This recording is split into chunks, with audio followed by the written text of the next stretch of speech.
സുഹൃത്തുക്കളെ, അപ്പോൾ നമ്മുടെ ഷോപ്പിലോട്ട് വന്ന ഒരു ആക്സസ് ആണ്. ഇതിൻ്റെ കംപ്ലയിൻറ്റ് എന്താ വെച്ചാൽ വണ്ടി ഒരു പൊടി വണ്ടിക്ക് വലിവില്ല.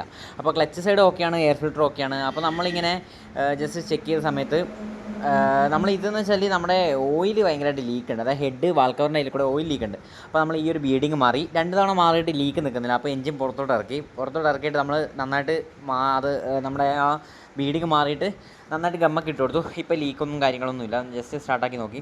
പിന്നെയെന്ന് പറയുമ്പോൾ ഇത് കണ്ടോ, നമ്മുടെ ഈ ഒരു ഡയഫ്രം ചെറുതായിട്ട് കീറിയിട്ടുണ്ട്. ഒരു പൊടി വണ്ടിക്ക് ഒരു പിക്കപ്പ് കിട്ടുന്നില്ല. അതേപോലെ തന്നെ മൈലേജ് നല്ല ഷോർട്ട്. പിന്നെയെന്ന് വെച്ചാൽ ഈ വണ്ടിക്ക് ഒരു ചെറിയൊരു മിസ്സിങ്, ഭയങ്കരമായിട്ടൊരു മിസ്സിങ് ഫീൽ ചെയ്യുന്നുണ്ട്. അപ്പോൾ നമ്മൾ ഈ ഒരു സംഭവം അഴിച്ചു നോക്കിയ സമയത്ത് ഇതിൻ്റെ ഈ ഒരു ഡയഫ്രം ചെറുതായിട്ട് കീറിയിട്ടുണ്ട്. അപ്പോൾ അതുകൊണ്ടാണോ മിസ്സിങ് എന്നുള്ളതിനെക്കുറിച്ചും ചെറിയൊരു ഡൗട്ടുണ്ട്. അപ്പോൾ നിങ്ങൾക്ക് ഇങ്ങനെ ഒരു സംഭവം, അതായത് ഇത് കീറിയതിൻ്റെ പേരിൽ വല്ല മിസ്സിങ്ങോ പിക്കപ്പ് കുറവോ കിട്ടിയിട്ടുണ്ടെങ്കിൽ ജസ്റ്റ് ഒന്ന് കമൻറ്റ് ചെയ്യും. അപ്പം കാർബറേറ്ററൊക്കെ ഒന്ന് ജസ്റ്റ് ക്ലീൻ ചെയ്തിട്ട്, എന്നിട്ടും ആ ഒരു പിക്കപ്പ് കാര്യമായിട്ട് കിട്ടുന്നില്ല. അതായത് മൈലേജ് ഷോട്ടും കാര്യങ്ങളൊക്കെ ഉണ്ട് താൻ.